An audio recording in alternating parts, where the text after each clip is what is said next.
So while sifting through all of the Sweet Baby Inc. and Kotaku drama and all of these other game developers and other mainstream outlets that are constantly on the attack when it comes to gamers pushing back against DEI, I discovered a couple of things that I find interesting and want to share with all of you today. One of those things being that all of these people who are against gamers all seem to have something against big time streamers and YouTubers. I've seen countless attacks against asmongold, Melanie, Mack, the quartering, etc., etc. A whole bunch of people who are just trying to get the information out there that Cabrutus Rambo was harassed by an employee of Sweet Baby Inc., in which they tried to cancel him and get his Steam curator page taken down. Nobody seems to want to acknowledge that that actually happened, because it did, and the first thing that they do when other people confront them with these issues, they take to social media to air out all of the dirty laundry they possibly can before protecting their tweets and hiding from everybody. And in this case, the situation is almost exactly the same, but in some ways it's getting even worse, because asmongold being canceled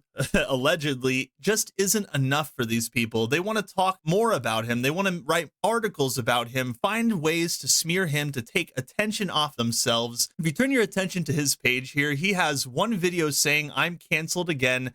And it's actually a clip from a longer stream that he did. It's got 200,000 views. Now, these entitled freaks on social media who hate gamers and want to push a whole bunch of DEI nonsense, they feel very entitled because they think that what asmongold is doing by talking about Kotaku and Sweet Baby Inc., that he's grifting, that he somehow was not successful before all of this happened. And by the way, everybody is completely ignoring what Elon Musk said about Sweet Baby Inc. I guess they're not so willing to go after him with article smear hit pieces. But here we are, the same person that was trying to cancel asmongold the first time. Just so you understand, writer he/him. Freelance news writer at NME, TCG, and TTRPG, writer elsewhere, queer, words, PC games in, retro dodo, and more. And if you recall, I was talking about this guy in my last video concerning asmongold, in which asmongold was getting a whole bunch of flack for sitting on a panel, a live stream panel with Capcom guests to talk about Dragon's Dogma 2. This guy tried to get him canceled with his words. It didn't work, and so he went protected with his tweets, but I guess now he's back. Asmongold has now put out a grand total of around 3 hours of content about getting canceled on 3 separate occasions, all of which have extremely large view counts. It's almost as if, and stick with me here,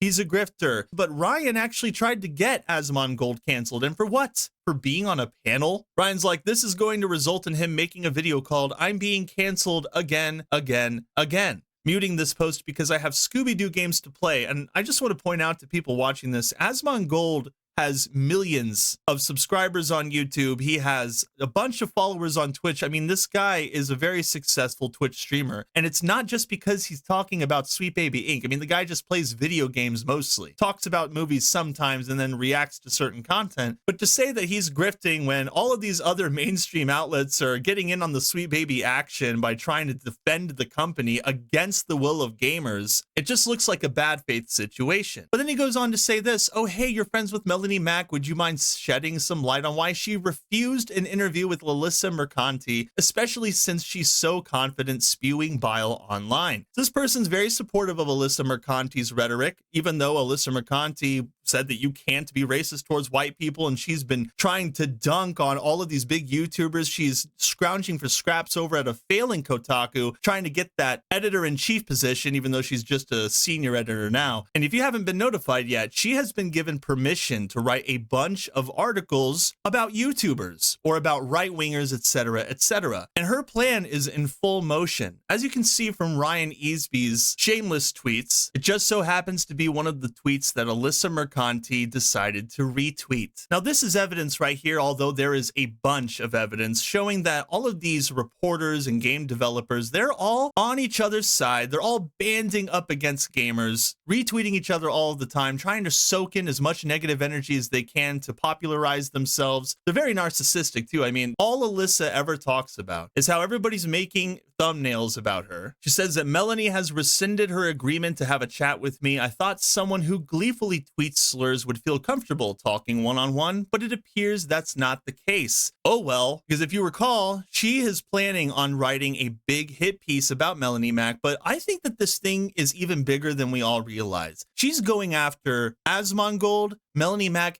and even The Quartering, a YouTuber who she apparently blocked because he was telling everybody that she blocked him, but apparently she unblocked him so that she could say this tweet right here, "Tag me, coward." It's response to something that he said the other day, the fact that some washed up, blown out, failed sex worker now working for failing Kotaku thinks she's going to take down Melanie Mack is laughable. These losers no longer have any power. And they were going at it for a hot minute. He was talking about her sex work that she did in the past, and she's getting all mad because he's bringing up her past. She said, "Goofy ASS, I did cam work for a few months post moving back England while bartending and saving up to move to New York City before I got a job in marketing. That was almost 10 years ago.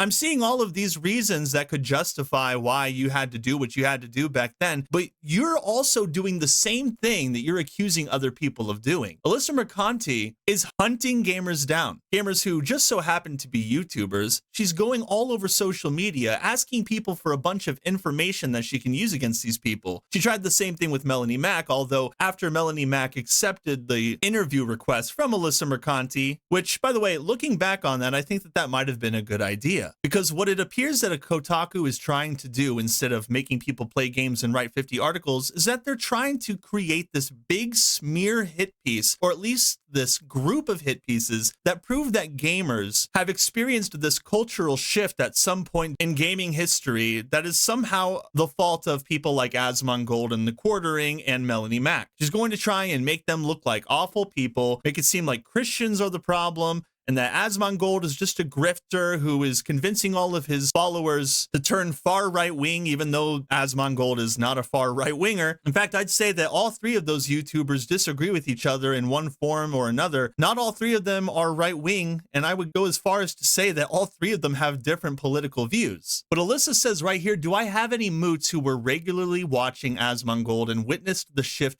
firsthand? DM me." Is there something that you guys haven't noticed yet? Am I the only one seeing that Kotaku has not fired Alyssa Mercanti yet, even though she is probably the worst PR for their company right now? I can only assume the health storm that is going on at Kotaku as a business, being that there are only 7 writers left and a senior editor who hates the people that she writes about. It's funny, some people were actually suggesting that she said this right here because Melanie Mack refused her request and now she's going after Asmongold. But truth be told, I think that she's been planning on going after all of these people anyway, because Kotaku has nothing left to stand on. They can't write gaming articles because nobody wants to write them. People are quitting, and Alyssa and her friends are fighting leadership so that they can do hit pieces instead. This is Kotaku's final stand, and they're spending it attacking people who don't deserve it, when the real issue is that Sweet Baby Inc. has been the villain, harassing people, trying to get people canceled. They've been ruining video games and then attacking people who criticize the video games, calling them racists, bigots. One employee called an entire Steam curator group of 300,000 people Nazis. Okay, that's how this whole thing started and continued, with people who cannot keep their mouths shut. And it's such a shame that this person right here is somehow spearheading this anti-YouTuber movement. At the end of the day, until the truth and the facts are reported by these people, it's just going to be them basing all of their information on a lie, or at least an omitting of facts. An omitting of facts that they, to this day, have not corrected. And for people who are confused about the moral balance of this situation, just pay attention to the things that people like Alyssa say. They constantly defend their own past while digging into other people's pasts, looking for any way to smear them. Play the victim. They're like, "Hey, I worked out a bunch a long time ago. Okay, I was a cam girl, big deal. I always talk about that." But then she's going and asking a bunch of people on social media, "Hey, do you know anything about Melanie Mack that I might be able to use against her? Because years ago, she said a bunch of radical left-wing stuff and defended trans people and LGBT people, but now that she's a Christian, she's become a hateful bigot." I mean, you're literally doing the exact same thing that you're accusing other people of doing. And then she's doing the same thing with Asmongold. Can someone please tell me when asmongold culturally shifted to the right? I want to make an article about how asmongold isn't really a right winger, but he's just grifting, or he's just making this content because of Elon Musk. And again, I don't see them going after Elon Musk. These guys are a bunch of hypocrites. They constantly contradict themselves in their posts, and then they get roasted for it, and they go and protect their tweets and they hide. Sometimes you just have to go onto their accounts just to see if they've protected their tweets or if they've somehow unprotected their tweets again. They're going and protecting them, blocking a bunch of people, and then coming out and revealing themselves once more to say something snappy, and then they go back into hiding again. And it's incredible. I've had 5 or 6 people that I know that follow me on Twitter who were blocked by Alyssa this morning or last night. Like, she's just going on a blocking spree, blocking anybody who even says something slightly off kilter. You don't even have to insult her. You don't have to insult her with any crazy fact about her life or any horrible thing that she says. You can just be like, hey, I don't understand the situation. And then she just blocks you. Or if you're like, hey, I'm not sure who to believe in this, could I get some clarification? Block. She's not interested in having a conversation. Nobody at Kotaku or The Verge or PC Gamer, any of these people defending Sweet Baby Inc., none of them are interested in talking with you. The only people they're interested in talking about are the people they plan on attacking. Otherwise, you're just going to see a bunch of posts that she retweets or screenshots where she's like, oh my goodness, my face is in here. Look, they're just taking pictures from a long time ago and posting them on their thumbnails. But, you know, the truth is that people are making content about these people because these people are saying horrible, terrible things and doing horrible, terrible things. I mean, they're trying to basically ruin people's lives and announcing it on social media saying, hey, I'm trying to dig for a bunch of dirt on these YouTubers. Can you guys help me? Can you guys help me prove that Christians are the problem in gaming and that gamers have become a bunch of toxic white males? I mean, honestly, on social media, in public, not only are they announcing that they have no journalistic integrity whatsoever, they announce their bias against gamers. They announce their